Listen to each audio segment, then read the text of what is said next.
శ్రీమన్మహాభారతము 265వ రోజు. ఓం అస్మద్గురుభ్యో నమః. నారాయణం నమస్కృత్య నరం చైవ నరోత్తమం దేవీం సరస్వతీం వ్యాసం తతో జయం ఉదీరయేత్. శ్రీమన్మహాభారతము ఆది పర్వము 172, 173 అధ్యాయముల ద్వారా సూత మహానుభావుడు శౌనకాది మహర్షులందరికీ ప్రవచనం చేస్తూ ఈ రకంగా చెబుతూ ఉన్నాడు. ఓ మహర్షులారా, వైశంపాయన మహర్షి జనమేజయ మహారాజుకు శ్రీమన్మహాభారతాన్ని ఉపదేశం చేస్తూ ఇలా చెబుతూ ఉన్నాడు.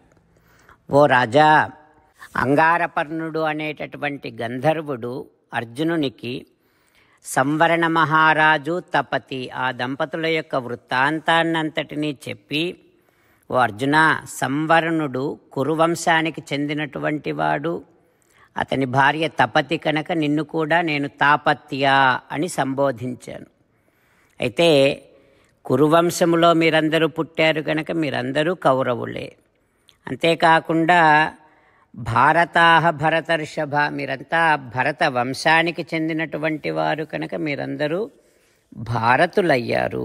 అర్జున, మీ పూర్వులందరూ పురోహితుల వారిని ముందు పెట్టుకునే ఈ రాజ్యాన్ని, భూమండలాన్నంతటిని కూడా పరిపాలన చేశారు కనుక మీరు కూడా పురోహితముఖా యూయం భుంగ్ధ్వం వై పృథివీం ఇమాం, మీరు కూడా పురోహితుల వారిని ముందు పెట్టుకునే ఈ భూమండలాన్నంతటిని కూడా అనుభవిస్తూ పరిపాలన చేయండి అని అంగారపర్ణుడు చెప్పగానే అర్జునుడు మళ్ళీ ఈ రకంగా అడుగుతూ ఉన్నాడు. ఓ గంధర్వ, వశిష్ఠుల వారిని గురించి చెప్పావు కదా, అయితే ఆ వశిష్ఠుని యొక్క తపోబలాన్ని గురించి వినాలి అని నాకు చాలా కుతూహలంగా ఉంది.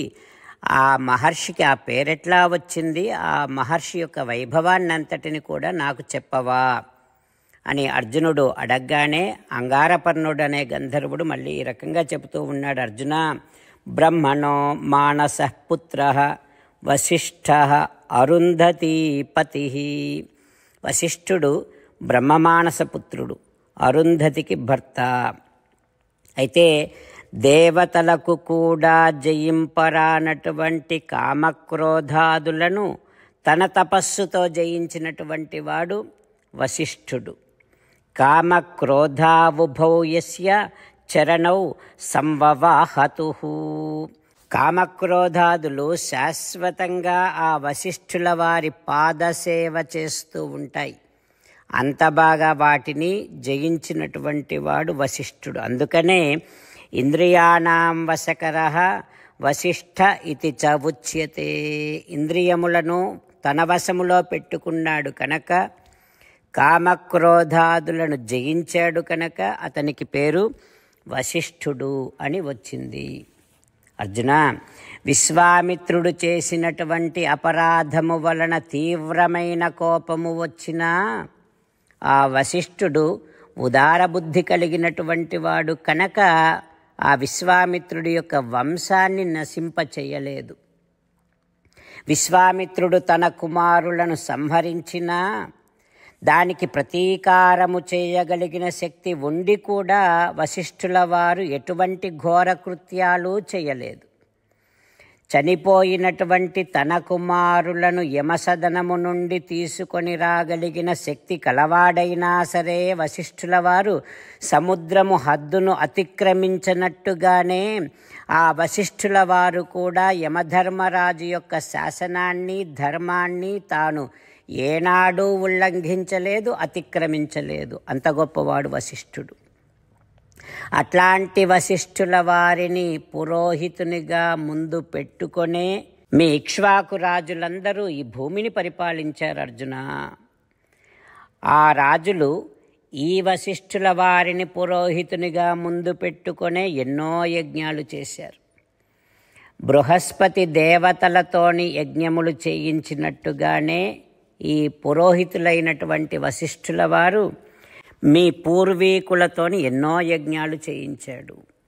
అందుకని అర్జున, తస్మాత్ ధర్మ ప్రధానాత్మా వేద ధర్మ విదీప్సితః బ్రాహ్మణో గుణవాన్ కశ్చిత్ పురోధాః ప్రతిదృశ్యతాం.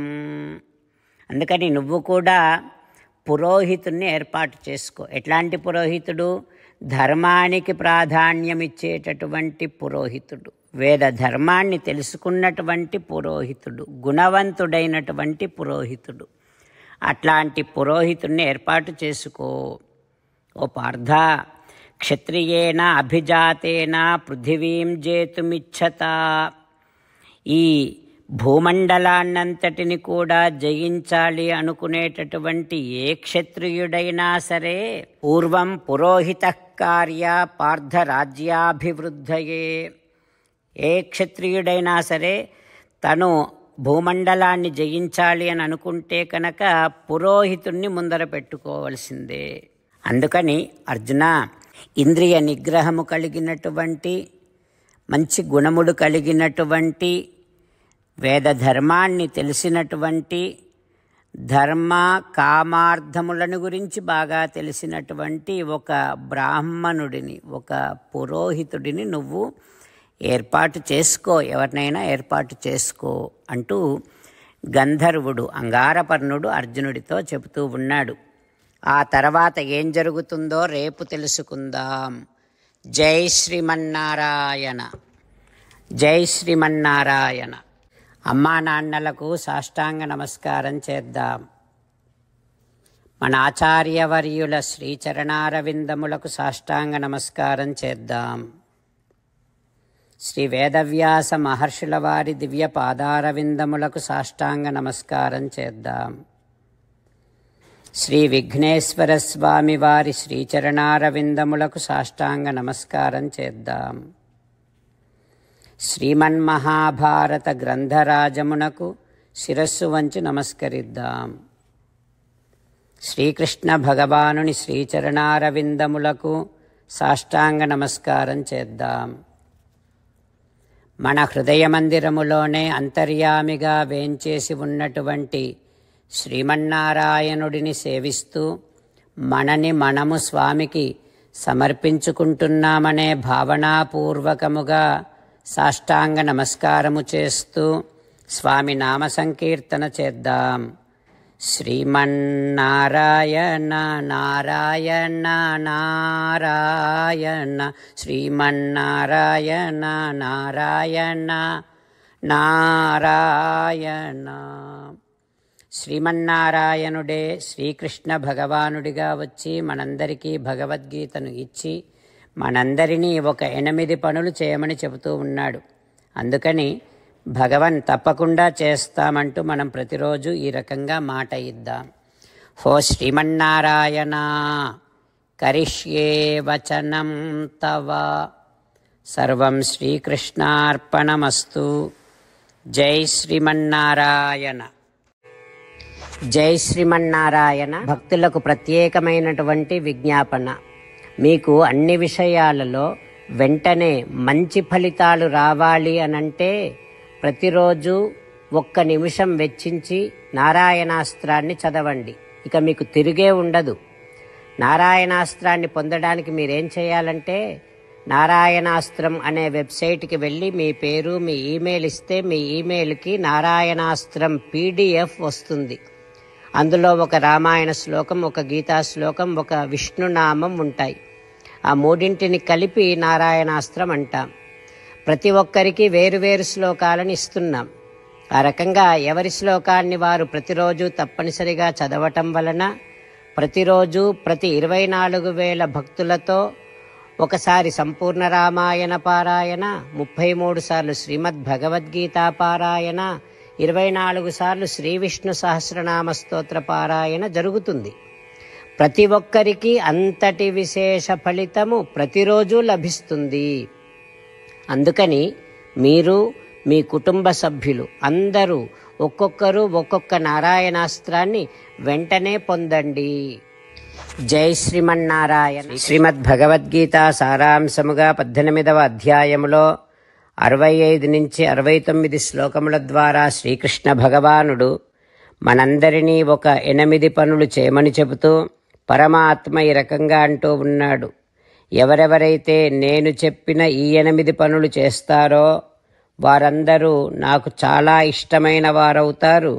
అప్పుడు వారిని నేను సకల పాపముల నుండి సకల దుఃఖముల నుండి విముక్తులను చేసి నా అంతటి వారిగా చేసుకుంటా, తరగని ఆనందాన్ని అనుభవింపచేస్తా. నిజమే చెబుతున్నా, ప్రమాణము చేసి చెబుతున్నా అంటూ సాక్షాత్తుగా దేవదేవుడైన శ్రీమన్నారాయణుడైన శ్రీకృష్ణ భగవానుడే మనను ఈ 8 పనులు చేయమని చెబుతూ ఉన్నాడు కనుక, హో శ్రీమన్నారాయణ, కరిష్యే వచనం తవ, తప్పకుండా చేస్తా, నువ్వు చెప్పినట్టే చేస్తా అంటూ మనం ప్రతిరోజు దేవదేవుడైన శ్రీమన్నారాయణుడికి ఈ రకంగా మాట ఇద్దాం. హో శ్రీమన్నారాయణ, నువ్వు చెప్పినట్టే నేను నిన్నే సంతతము ధ్యానము చేస్తూ ఉంటా. హో శ్రీమన్నారాయణ, నువ్వు చెప్పినట్టే నేను నీ భక్తుడిగానే ఉంటా. హో శ్రీమన్నారాయణ, నువ్వు చెయ్యమన్నట్టే నేను నా విధులను కర్తవ్యాలను నీ సేవగా నీ తృప్తి కోసమనే సక్రమంగా నిర్వర్తిస్తూ ఉంటా. హో శ్రీమన్నారాయణ, నువ్వు చెప్పినట్టే నేను నీవాడిని అనే మహావిశ్వాసాన్ని సంతతము కలిగి ఉంటూ నా హృదయములో నీకే నమస్కరిస్తూ ఉంటా. హో శ్రీమన్నారాయణ, మామేకం శరణం వ్రజ, నన్నొక్కడిని మాత్రమే శరణు వేడుకో అని నువ్వే అన్నావు కనుక నేను నిన్ను ఒక్కడిని మాత్రమే శరణు వేడుకుంటా. హో శ్రీమన్నారాయణ, మా శుచః, ఇక దుఃఖించకు అని నువ్వే నాకు భరోసా ఇస్తూ ఉన్నావు కనుక నేను ఇక దుఃఖించను. హో శ్రీమన్నారాయణ, నువ్వు చెప్పినట్టే నువ్వు నా కోసమని చెప్పిన శ్రీమద్భగవద్గీతను ఎప్పుడో ఒక్కసారి కాకుండా ప్రతిరోజు కనీసం ఒక్క శ్లోకాన్నైనా అనుసంధానము చేస్తూ గీతోపదేశాన్ని జ్ఞాపకం చేసుకుంటూ ఉంటా.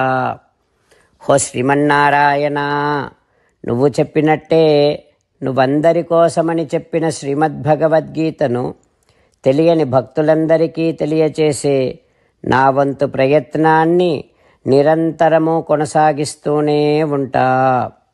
హో శ్రీమన్నారాయణ, నేను నువ్వు చెప్పినట్టే చేస్తా, నీకు నచ్చినట్టే ప్రవర్తిస్తా, నీకోసమే పని చేస్తూ ఉంటా. కరిష్యే వచనం తవ. సర్వం శ్రీకృష్ణార్పణమస్తు. జై శ్రీమన్నారాయణ.